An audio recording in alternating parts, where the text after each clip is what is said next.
las poblaciones más sufridas es la del sector oeste de la provincia de Panamá.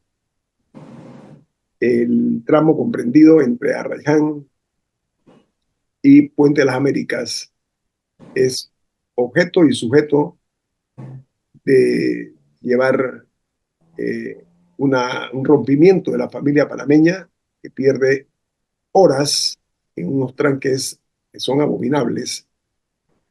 Personas que transitan por esta ruta, miles de panameños y panameñas que tienen que madrugar a 3 de la mañana para insertarse en este feroz tranque que hay ahí. Pero además que al regreso, sus hogares vuelven a sufrir el mismo castigo que se da. Un 22 de septiembre del año 2017, hace 7 años, se dio una orden de proceder para la ampliación de el tramo S a 8 carriles en el que se conoce como Puente de las Américas a Arraiján. Ha surgido, primero que yo creo que este es un proyecto que ha sido concebido para realizarlo en slow motion, ¿ok? Así como las películas, ¿no? Está, Muy slow motion. ¿ah? Muy slow motion, diría yo. Como un paso para adelante y 3 para atrás, una cosa verdaderamente alucinante, ¿no? Este proyecto acaba de ser noticia porque se dio una información por parte de, como siempre, nosotros los medios, ¿no?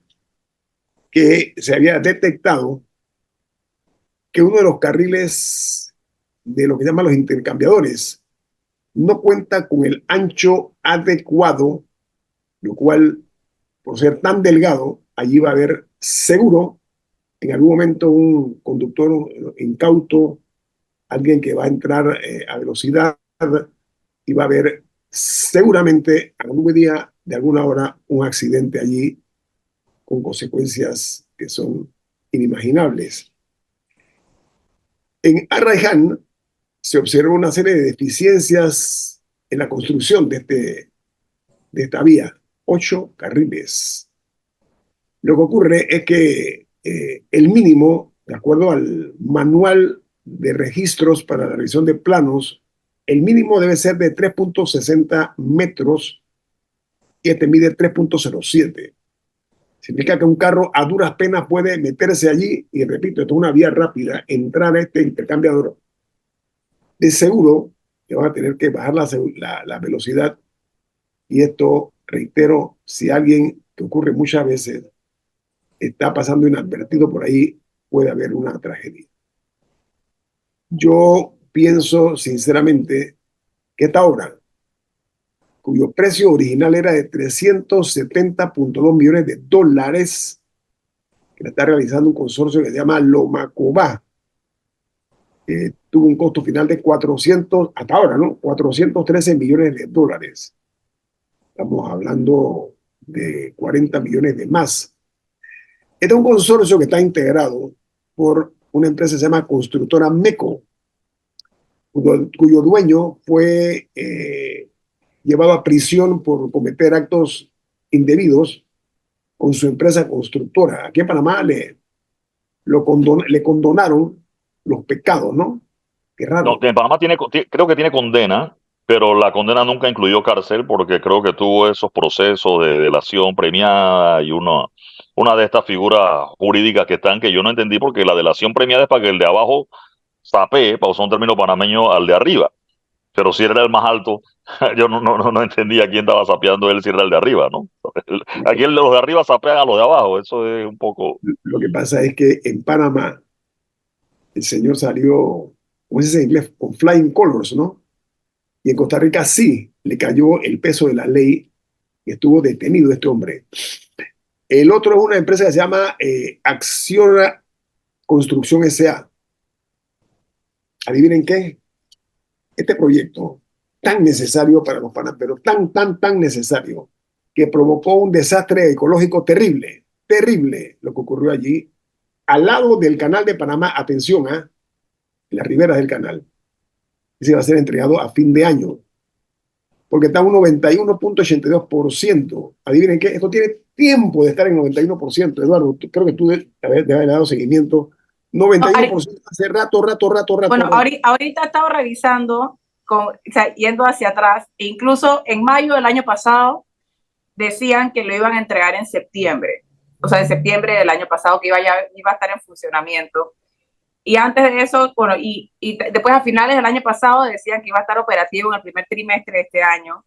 Y ahora ya estamos ¿qué? En el segundo trimestre, entrando al tercer trimestre del año ya pronto, y todavía no está tampoco. A ver, la Pero lógica, ya ahora sabemos que para el colmo viene con vicios. la lógica es una ciencia exacta, eso está comprobado. Esta carretera es de 11 kilómetros de longitud. 11 kilómetros, lleva 7 años de estarse construyendo. Se le aplicó una adenda de 42.9 millones de dólares. Qué raro, las adendas son casi como un premio que reciben las empresas constructoras ante la ciencia y paciencia de las autoridades. Entonces, la pregunta es, ahora se usa una figura que se llama el New Jersey. Ustedes la han visto, ¿no? Son estos elementos de concreto. Parece que estas barreras no están ubicadas adecuadamente en este proyecto. Todo lo que vamos al interior de la capital de la República y el que viene del interior tiene que someterse a este suplicio en ese tramo. La pregunta es, y me gustaría que me ayuden, en este caso Camila y Eduardo, ¿dónde estaba la inspección del Ministerio de Obras Públicas? Esa es la pregunta. Bueno, según el MOP, ellos, antes de que saliera la noticia, a finales de mayo, le habían mandado un memo a la empresa. Hay un comunicado del MOP que dice que hicieron 2 recorridos los días 29 y 30 de mayo y que ellos ya le habían hecho una especie de llamado de atención a la empresa al respecto. Pero igual, ya estaba hecha. ¿Cada cuánto se hacen estos recorridos y qué va a pasar ahora? Creo que eso todavía no hay una respuesta clara al respecto. Pero, insisto, la inspección debe ser estricta, debe ser algo constante. Últimamente hemos observado que hay muchas obras que han fallado en la inspección. La inspección ha pasado a ser como algo de un pasado glorioso. En los últimos años se ha ido aflojando este tipo de controles. El saldo ha sido malísimo para nosotros. En tiempo real, Guillermo, porque en el MOB, como bien explica Camila, le envía un memorándum al consorcio sobre el tema de una inspección que se hizo, pero cuando viene el resultado de la inspección y la medida, ya estaba, como bien mencionabas, el ancho en 3 metros, que debió ser más, y ahora tumbar eso, porque habrá que tumbarlo para hacerlo de nuevo, toma más tiempo y seguramente va a costar más plata que probablemente la cuelen en alguna adenda o en alguna parte del camino porque, para que difícilmente pierdan. Sin embargo, si se hubiera hecho en tiempo real o en el momento preciso, hey, esto no puede ir aquí, y se hubieran ahorrado ese tiempo y ese dinero en el trabajo que se estaba haciendo, ¿no? O sea, creo que el reporte de la inspección o la misma inspección, porque ellos tienen una fecha allí, la inspección tiene una fecha y el reporte se lo mandan como 5 días después. 5 días en construcción en Panamá, si no llueve, es un montón. Entonces yo sí creo que, sí, en Panamá el tema de la construcción y los ingenieros lo saben que con lluvia y sin lluvia son 2 historias totalmente distintas. Pero eso en el momento haberse tomado en cuenta para evitar que se hiciera siquiera. Parece que se hizo, pasaron 5 días y en los 5 días también siguieron haciéndole otras cosas. Y lo que está en las fotos del reporte que ellos mandan versus lo que se publicó después, había un adelanto importante allí que no paralizó la obra en ese momento, por lo menos para tomar las medidas y calcular o medir de nuevo el ancho de esa vía que creo que ya estaba en 3 metros cuando debe ser 360, ¿no? Voy a ponerlo de manera coloquial. Los carros no caben los carros adecuadamente y seguro, aquí hay muy buenos choferes, estoy seguro de eso, pero alguien en un momento determinado puede ser víctima de un accidente en ese intercambiador, en este proyecto del Ministerio de Obras Públicas. Yo exhorto a que se aclare esto de una manera muy diáfana porque si se va a entregar a fin de año, esto es un atraso, Eduardo y Camila, estamos claros, ¿no? Esto atrasa Sí, más. otro más. Ahora, y lo que me preocupa, fíjate, y yo no sé si ese proyecto, yo no voy a entrar en la parte de calificarlo si está bien hecho o mal hecho, yo no soy ingeniero y no me voy a meter en esa parte del trabajo. Lo que yo quiero entender todavía es la utilidad. Ese es un proyecto relacionado al cuarto puente sobre el canal, y entonces resulta que aquí vamos a tener una supercarretera entre Arraiján y Chorrera, o entre Veracruz y Chorrera, entre Howard y Chorrera, pero el pedazo al final de Panamá, ¿qué va a hacer? O sea, vamos a seguir, agrandamos la base, la parte ancha del embudo. O sea, ya era un embudo y lo que hicimos fue agrandar la parte ancha del embudo para esto. Y don Guillermo, este tema es, no sé, ya también hubo buenas noticias hace poco de que estarían inaugurando un tramo del famoso corredor de las playas, que no es el corredor de las playas, sino de la Pesa y del Espino nada más. Y el otro, yo no sé si ustedes han ido a Chitré en los últimos 10 años, pero el intercambiador que se haría allí entre el Chitré, donde termina la avenida Circunvalación, y la carretera Belisario Porra, que lleva como 10 años también de estar haciendo algo allí y que no terminan y no avanza. Entonces, yo no sé aquí el tema de, hay hasta una maestría en eso, le llaman Project Management, que ha pasado porque aquí los Project Managers, y algunos dirán que el gobierno no les pagó, que las distintas excusas, vamos. Alguien es el chambón en esto. Sí, Para usar una palabra. usted tocó otro tema sensitivo, Eduardo, Sí. el tema de la pesa. Ujú. ¿Cómo pesa sobre los ciudadanos que a diario circulan por esa área? Viene más. Esto es En Perspectiva, un programa para la gente inteligente como usted. Amigos, estamos hablando de un tema que a todos, de una u otra forma, nos afecta. Es la red vial en nuestro país. Miren, como si fuera casi una maldición esto que ha ocurrido en el tramo este ampliado a 8 carriles, nos causó mucha ilusión, ¿no? Cuando se hizo el anuncio. Hay otro embudo, por usar las palabras de Eduardo, ¿no? Eduardo, ¿está bien? Embudo fue lo que tú dijiste, ¿no? El embudo, que agrandaron fue la base del embudo en vez de la salida. Bueno, mire, aquí yo siento que a veces da la impresión que no hay planificación adecuada. Me explico. Ese otro tramo de la PESA, ante la ciencia y paciencia de las autoridades, ahí caemos todos caemos de una u otra manera. Eso es un embudo realmente grotesco y grosero, donde el que tiene una urgencia de llegar de un punto a otro ahí en el sitio de la pesa, pues se la tiene que aguantar porque sí. ¿Cómo no ha habido el talento, la capacidad, la iniciativa, la creatividad para buscar una solución alterna, Eduardo y Camila, lo que me pregunto?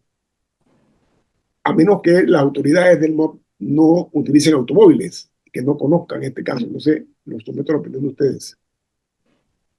Sí, el caso de la PESA, y yo entiendo la dificultad que es trabajar en una vía que se mantiene en uso.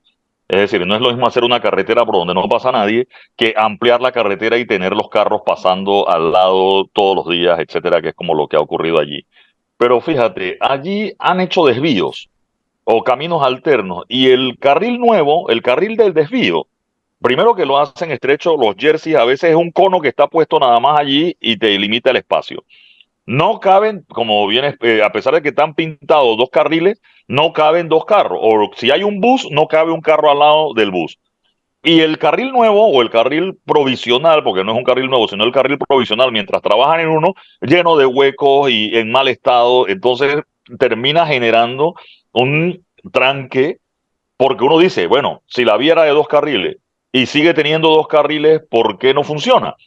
Porque los carriles provisionales que hacen, los hacen más estrechos y encima se deteriora. Y cuando vas a ver, no cabe un bus o no cabe un camión y un carro al mismo tiempo, como si caben en los carriles provisionales. Entonces, todo esto contribuye a generar el caos que se tiene en ese punto, que de por sí ya es caótico. A ver, la carretera vieja, como le llamamos, tiene 2 carriles, o sea, 4, 2 de ida y 2 de vuelta. Y la autopista Arraiján-La Chorrera se ensanchó a 3. Estamos hablando que de 5 carriles quedan en 2, de aquí para allá. más el retorno, la parada, todo lo que hay en ese punto de la pesa que genera el tráfico. Y la prueba está que una vez pasa eso, usted, después de que pasa la estación Terpel, que ya está terminando Chorrera, usted sin problema, hay tranque y hay carro, pero la fila se mueve todo hasta Capira y después de eso, usted sin problema viaja hacia el resto del país. Y a la vuelta igual. Fíjese, antes el problema era cuando uno venía de las playas, lo encontraba en Chorrera. Ahora no, ahora el problema es llegar a Chorrera y los domingos, después de que usted pasa a Chorrera, no tiene ningún problema en llegar a Panamá. Hablo de los domingos, ¿ah? Porque en la mañana sí, el tranque de todos los días a las 5 de la mañana, esto desde antes, desde las 4 de la mañana, para venir de Chorrera para acá, es otra cosa, pero bueno, ese es el tranque de las ciudades, ¿no? De la hora pico de las mañanas en todas partes. No, y bueno, en el particular caso del corredor de las playas, ahí el atraso tenía que ver con lo de la servidumbre, ¿no, Eduardo? Sí, habían varios temas de servidumbre y de que no se habían presupuestado una cantidad de dinero porque había que comprar o había que indemnizar en algunos casos y parece que aquí nunca se hizo el cálculo de cuánto serían las indemnizaciones y por eso también fue que terminaron achicando el corredor de las playas que no llega ni a una playa, ¿no? Pero mira Y que bueno, es una y no sé si tristeza. puedes llamar corredor, ya veremos cómo queda. Mira, ese tipo de actividad que se dio para que colapsara ese corredor de las playas, un proyecto más que ambicioso que una gran solución, sobre todo para el turismo y el desarrollo de la región para el sector oeste. Eso quedó en la nada y lo que se ha hecho es realmente quedó de una gran obra en una pequeña obra, lamentablemente, ¿no? Ahí hubo falta de iniciativa y de toma de decisiones adecuadas. Pero Eduardo, eh, no únicamente la situación está en el sector oeste. Usted hablaba del problema que hay también en el sector de Azuero. ¿Qué es lo que pasa con esa vía allá en Azuero? Usted lo tocó el tema así Ahí, también. ahí en Chitré, la calle es la carretera Circunvalación. Ella termina en la propia vía Presidente Porras para ir hacia Los Santos. Ok, En ese punto, allí primero que construyeron un centro comercial en la esquina, había un Banco Nacional que creo que lo mudaron. Allí en un momento como que estaban ensanchando la vía. Después de que ensancharon la vía, decidieron como hacer un puente o un intercambiador. El intercambiador iba a desnivel, iba por debajo. Y parece que cambiaron el diseño, ya no es por debajo, sino que es a nivel de calle y después resulta que es por arriba. Esa obra tiene, Guillermo, entre el primer ensanche más el desnivel como unos 8 o 9 años y todavía le faltan como 3 más para terminar. La gente de Chitré que nos está escuchando, si alguien me escribe y me corrige, porque de verdad, yo fácil puede tener como 7 años, porque yo sé que había un proyecto antes, que fue como la misma construcción del centro comercial, pero la zona fue intervenida. Entonces, más lo del proyecto este, que creo que la empresa que lo tenía quebró, o hay una figura legal que ellos como que traspasan el contrato a otra y después otra, y creo que tiene ¿verdad? otra, finalmente se lo quitó a la que lo, ahorita que pareciera lo va a terminar. Pero mira que esto demuestra o corrobora la disfuncionalidad de las instituciones. Lamentablemente, hay como una descomposición institucional, ¿no? Y ojalá que se resuelva también porque eso conspira contra el desarrollo y el progreso de las regiones, cuando estas obras así se le da demasiado largas. Vamos a cambiar el tema. Yo quiero referirme a algo que hemos mencionado aquí y que tiene que ver con la violencia en nuestro país. Está azotando a la nación y da la impresión como que no le estamos dando la importancia necesaria. Miren, en un fin de semana en la República de Panamá fueron asesinadas 8 personas en un fin de semana. Eran ciudadanos cuyas edades oscilaban entre los 18 y los 27 años de edad. Esto debe ser motivo suficiente para analizar esta obscena y peligrosa situación que se ha ido derramando como cuando un vaso se llena. El problema de esto es que en algunos casos esta actividad delincuencial ha llegado a sitios impensados, centros comerciales, barrios exclusivos de Panamá. O sea, no se ha quedado nada más en los barrios marginales.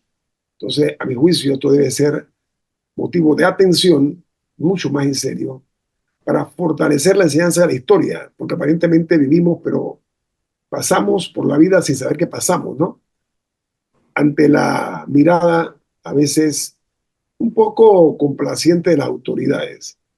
A mi juicio, que un solo fin de semana hayan sido asesinados 8 personas debe ser motivo, debe ser objeto o sujeto de una investigación prolija para buscar la manera de ver cómo se puede paliar esto. Eduardo y Camila, su opinión, por favor.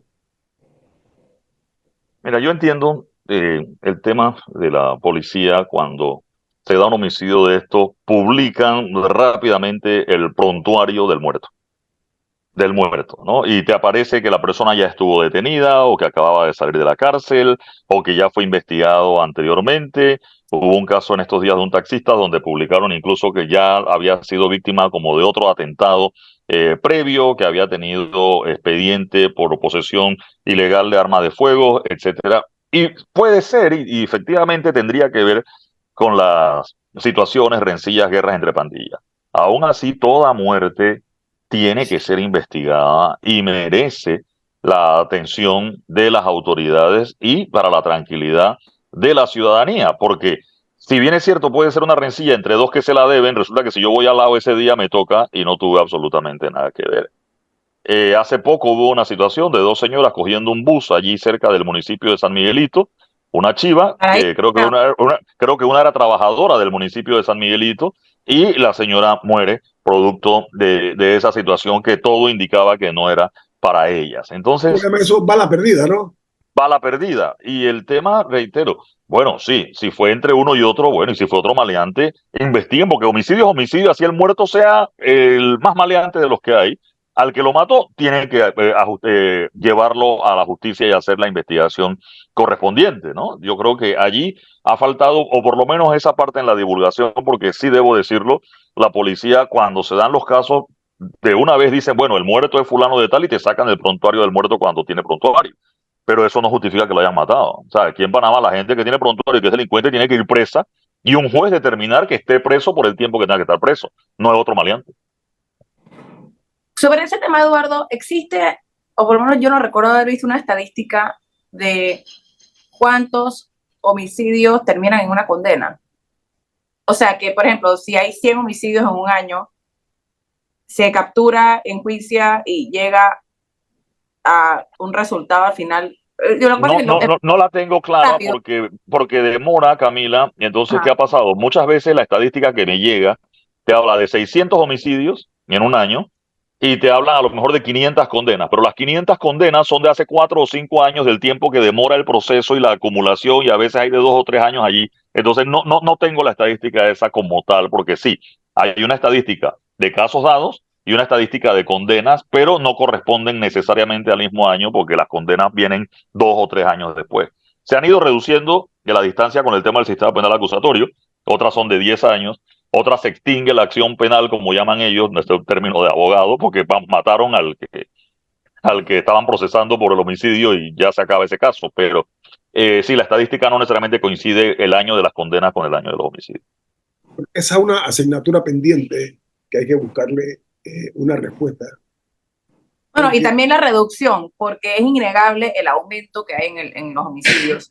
O sea, hace unos años hablábamos de 300 y tantos homicidios al año, ya estamos hablando de 500. sí, Panamá es un país apetecible para el narcotráfico, para el crimen organizado. Está visto que incluso algunos de los que han sido detenidos viven o residen en barrios de alto nivel, barrios exclusivos. Ya se pasó de aquel maleante, delincuente fascineroso que vivía ahí metido en Curundú y en estos barrios marginales. Han ido aumentando su nivel de vida y comparten en estos barrios. Ni Eh, siquiera los barrios, Guillermo. Aquí hubo arrestos en Madrid, en Dubái, o sea, de gente para que tengan idea del perfil de estos capos del crimen organizado, ¿no? sí, aquí son de alto vuelo. Estoy de acuerdo contigo, Eduardo. Gracias por esa Sí. observación. Porque lo malo de esto es que se siga mirando para otro lado. Porque los factores estructurales tienen que ser muy bien asimilados, por quienes tienen la responsabilidad ineludible de encontrarle fórmulas eficientes para ir reduciendo este espacio que se está ganando poco a poco el crimen organizado, el narcotráfico y sobre todo los delitos menores, que de menores se van transformando después en grandes delitos. Vamos al corte comercial. Esto es En Perspectiva, un programa para la gente inteligente como usted. Señoras y señores, hay problemas con los que tenemos que lidiar a diario y que con el paso del tiempo se han ido poco a poco maximizando. La falta de fluido eléctrico, los apagones, es un problema de vieja data.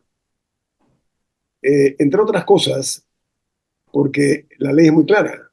Tienen que darnos o prestarnos un servicio permanente, confiable, y ya, eso es todo. Tienen que proveernos del fluido eléctrico suficiente a los clientes. Así de fácil. Pero ha ocurrido algo pintoresco, a mi juicio, y es que ha tocado al presidente electo de Panamá, José Raúl Mulino, una serie de apagones en el área donde él reside, en Altos del Golf. Y parece que la cosa es tan constante que el recién electo presidente instaló una planta eléctrica en su residencia para paliar la problemática de la falta de fluido eléctrico. Eso suena como una exquisita ironía, ¿no? Y la pregunta es, ¿esto debe llamar la atención para que las empresas eléctricas mejoren su servicio? ¿Va a haber algún tipo de medidas más serias por parte del regulador para lograr que estas empresas nos suministren el servicio adecuado? Puede ser este el embrión de una solución, pues, lo que estamos viendo ahora mismo que ha ocurrido con el presidente electo. Yo no sé usted cómo la ven, pero realmente no me la esperaba esta. Ya cuando un ciudadano tiene que poner una planta grande, porque yo vi una foto donde se ve una planta grande de color rojo, ¿no? Sí, pero después él publicó una con una planta de color azul. Yo no entendí mucho la figura. De hecho, la planta del video que generó, digamos, la denuncia y la suspicacia y después una aclaración es una planta roja y está montada en el carro. O sea, montada en el vehículo que la transporta. Y después el presidente Mulino hace una aclaración de que él compró una planta de su bolsillo y la planta que él presenta en la foto es una planta azul y ya está instalada, es decir, anclada al piso, una serie de cosas y eso no se hace tan rápido entre un momento y el otro. Entonces no sé si es que la empresa Naturgy, que no ha dicho nada todavía, habría que esperar el comunicado de ellos, estaría haciendo algún trabajo o iba a hacer algún trabajo en la zona porque hay otros camiones y a ver, esto no es usual, pero cuando hay un trabajo programado y no es grande, y dependiendo de las empresas afectadas o del barrio afectado, si hay un hospital, si hay una serie de cosas, Naturgy lleva una planta para desconectar mientras hacen el trabajo y mantienen el suministro en el lugar. Eso es mientras hacen el trabajo. No es una planta de emergencia para cuando se le va la luz a cada rato, etcétera. O sea, hay unas coordinaciones que sí se hacen de esa forma y creo que esa era la planta que tenían allí. No sé si estaban haciendo un trabajo en la zona o qué, y alguien pasó y dijo que le estaban poniendo la planta a la casa del presidente electo José Raúl Mulino. La foto, el video, era un video de hecho de esa planta, es una planta roja color rojo, y la que publica el presidente Mulino es una planta color azul ya instalada y anclada. Mientras que la del video, como digo, era una planta que estaba arriba de un camión y una planta grande que yo creo que esa alimenta al complejo entero, no solo a la casa del presidente Mulino. Sin ser especialista, creo que esa es una planta grande. Esa es más grande que la de la emisora, Guillermo. No, lo que pasa, Eduardo, es Sí, que se ve obviamente que las dimensiones son importantes, ¿no? Estoy de acuerdo contigo. Aquí lo que hay que ver con mucho cuidado es que no únicamente los apagones se dan en la capital de la República. Hay ciudades del interior del país donde las horas pasan y la gente, si es de noche, en una oscuridad total, y si es de día, pues el servicio de fluido eléctrico que cada vez es más deficiente. Entonces allí hay que hacer un trabajo. A mí me tranquiliza mucho, mucho, que la designación de la persona al frente de lo que es la Autoridad de los Servicios Públicos, una joven abogada que ella ocupó el cargo, ella conoce perfectamente bien todas las esquinas, todas las alturas, los sótanos de ese ambiente de la electricidad de Panamá, y es propicia la ocasión para que ella ponga un poquito más de orden. Porque el problema no es ese, Eduardo. El problema es que, por ejemplo, se te daña una refrigeradora, vamos a ponerlo de esta manera, y el ciudadano va y pone o interpone la denuncia, y ellos opinan que no, que la culpa es suya, y no te reconocen nada. Eso es una queja constante que se da. Se dañan los electrodomésticos, se dañan muchas cosas. Y Y los no se aparatos han cambiado. Las lavadoras, los aires acondicionados ahora usan una tarjeta.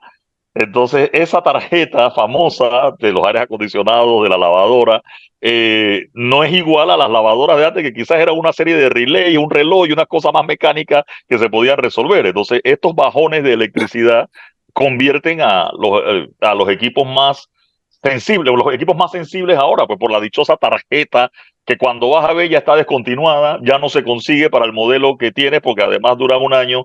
Tienes que tener la factura del aire acondicionado o de la refrigeradora para cuando vas a poner el reclamo. Tienes que tener el número de reclamo, es decir, a usted si se le va la luz en su casa, llame y haga el reporte y guarde ese número de reclamo por si acaso después tiene que hacerlo. La empresa tiene un tiempo para decir si sí o no. Casi siempre dicen que no. Si usted no está conforme, usted va a la ASEP y la ASEP entonces tiene otro tiempo para decir si sí o si no, pero la empresa también puede apelar. Y aunque usted tenga la razón, el reclamo ese o el trámite puede demorar 6 meses o un año. Y usted puede ganar, porque hay gente que lo gana. Pero, reitero, una refrigeradora dañada, ¿cuánto tiempo tú puedes esperar por la refrigeradora dañada? O Eduardo, sea, una refrigeradora dañada es una emergencia en una casa. Eduardo, y el costo que tiene esa tarjetita que usted está diciendo, ¿no? Sí. Esa es la otra, o sea. Sí. No, pero al final del día lo que pasa es que al final la SEP tiene que garantizar varias cosas. Una, que se brinde el servicio de la manera más eficiente y correcta posible. Dos, que si eso no sucede, haya una consecuencia. Y bueno, sabemos que hace unos meses se anunció una multa para una de las empresas eléctricas, pero al final del día hay parte de la población, particularmente en el área oeste, que casi que es una apuesta a saber si te va a prender la luz un día o no. Entonces, no se está cumpliendo con brindar el servicio, no se está cumpliendo. Pero tampoco estamos viendo las consecuencias por eso. Sí, el problema es que esta situación ha crecido ad infinitum, como se dice, ¿no? O sea, la manera exponencial como ha crecido realmente lastima no únicamente la tranquilidad de la gente, porque si usted tiene un bebé, tiene un enfermo en casa que necesita de un aire acondicionado, eso es un problema muy serio, por poner nada más un ejemplo. Hay que rescatar la dignidad de los cargos. Yo creo que aquí lo que se tiene que dar es la recuperación del honor para servirle a la ciudadanía y ejercer las funciones. No estoy hablando de un cinismo arrogante, no, no, no, no, no. Tiene que haber un punto de quiebre donde las instituciones hagan que se cumplan con los deberes por parte de las prestatarias, no únicamente del servicio eléctrico, sino también del agua. Es otro de los problemas serios que tenemos en nuestro país. Entonces, esto se está manteniendo como con los alfileres de la apariencia, ¿no? Como que no se preocupen, vamos con esto, pero al final del día. No, y telecomunicaciones, Guillermo. Yo creo que en telefonía y en Uh-huh. data podemos estar bastante bien, pero las quejas del Internet residencial, cuando tuvimos la pandemia y mucha gente empezó a teletrabajar, se dieron cuenta de los distintos problemas que hay con el servicio, ¿no? Hay distintas palabras que ellas usan, la constancia, la latencia, la velocidad, una serie de términos que ellos tienen donde mucha gente no está conforme con el servicio de Internet en sus casas o oficina. Una empresa, vamos, que se quede sin internet, un negocio de venta al de tal, al quedarte sin internet, el punto de venta de las tarjetas de crédito no funciona. Ya tú te puedes imaginar lo que representa para alguien no poder cobrar en tarjeta de crédito un día. Todo eso es tema de plata también. Y el que tiene teletrabajo, te imaginas la gente de los call centers.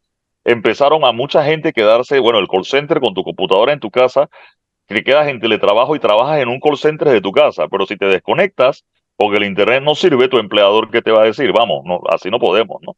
Y todo eso tiene consecuencias y también deben ir al ente regulador en algún momento, porque hay, además de una promesa, porque te prometen una cantidad de megas y gigas de velocidad, de subida, de bajada, etcétera, verificar que eso se cumpla y dos, tener servicio, o sea, así sea con pocos gigas o con muchos gigas, tener servicio de internet. Quedarse sin internet en estos días es realmente complicado.